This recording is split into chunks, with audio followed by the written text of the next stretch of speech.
사이다 무비튼. 내 이름은 윤진숙. 남편과 두 딸아이와 살고 있다. 직업은 평범한 회사원. 우리 회사는 동료들끼리 사이도 좋고 사장님도 너무 좋은 분이다. 하지만 딱 한 명 예외가 있었는데 그 사람은 바로 부장이었다. 부장은 사장님의 총애를 받고 있는 내가 마음에 안 들었는지 나를 적대시하는 경향이 있었다. 기획서를 분명히 제출했는데도 내 것만 받은 적이 없다고 말하거나 어떤 때는 점심시간에 자리를 비운 사이 작성 중이던 서류의 데이터를 삭제한 적도 있었다.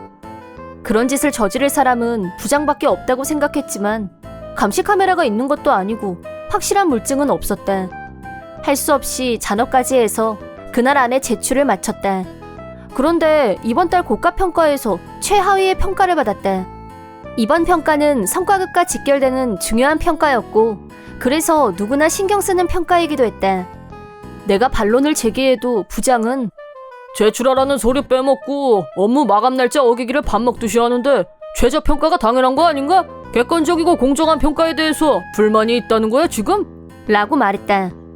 속이 상해서 죽을 지경이었지만 상대는 부장이었고 내가 이 억울함을 뒤집기는 힘들다는 생각에 낙심하고 있었다.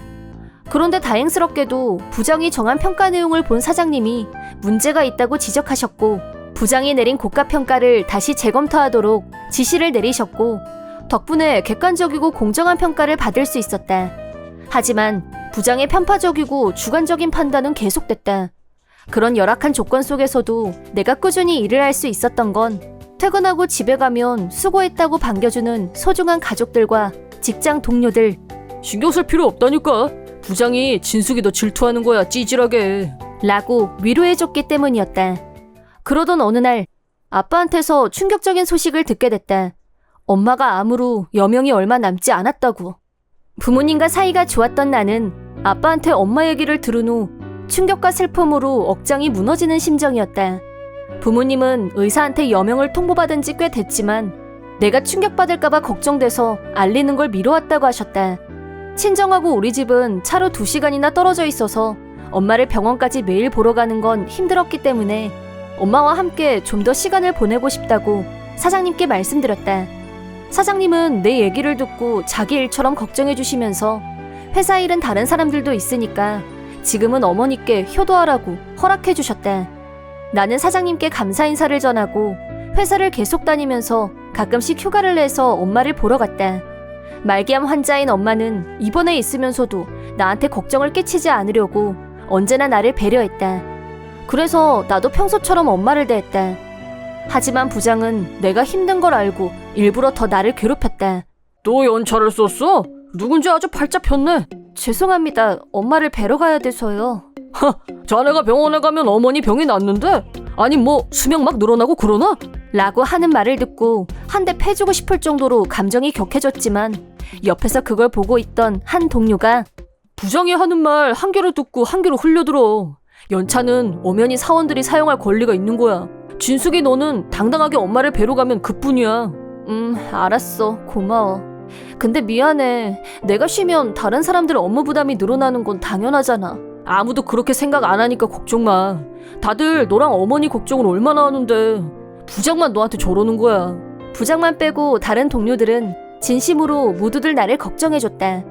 그 마음들이 너무 고마웠고 회사에 있을 때는 전보다 더 열심히 내가 맡은 일에 최선을 다했다. 그런 생활이 1년 정도 계속되던 어느 날 끝내 엄마가 눈을 감으셨다는 소식을 듣고 나는 가족들과 병원으로 향했다.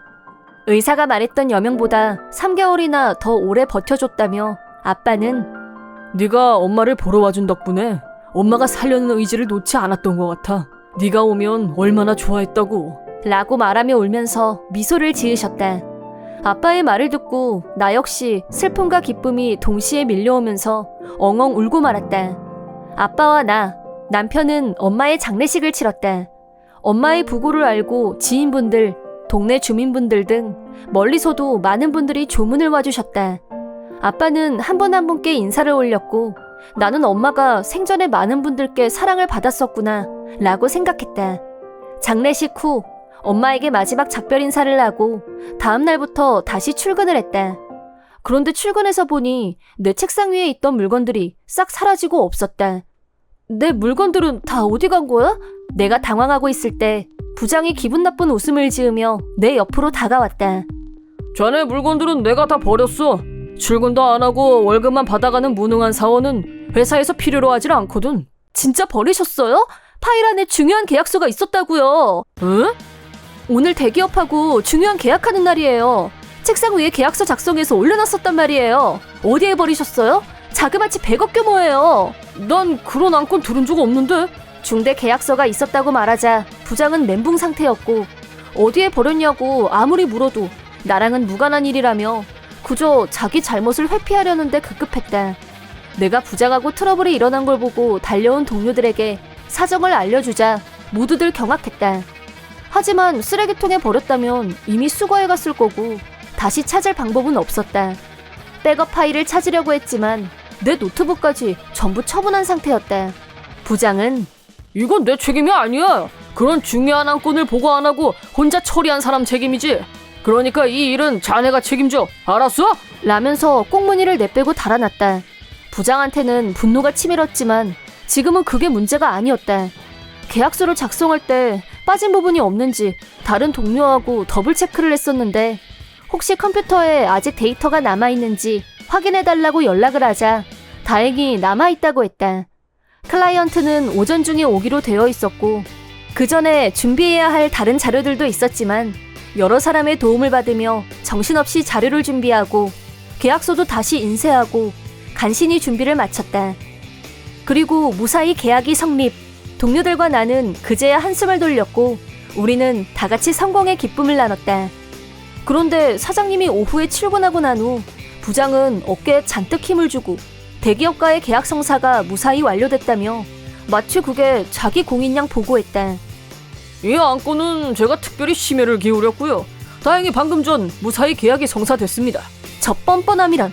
동료들과 나는 분노로 들끓었는데 사장님이 안 부장이 심혈을? 이상하네. 이상하다니 무슨 말씀이신지. 내가 얼마 전에 청소업체에서 전화를 받았거든. 우리 회사 사원의 물건이 대량으로 폐기됐는데 컴퓨터, 중요해 보이는 서류들이 있다면서 정말 버려도 되냐고 묻더군.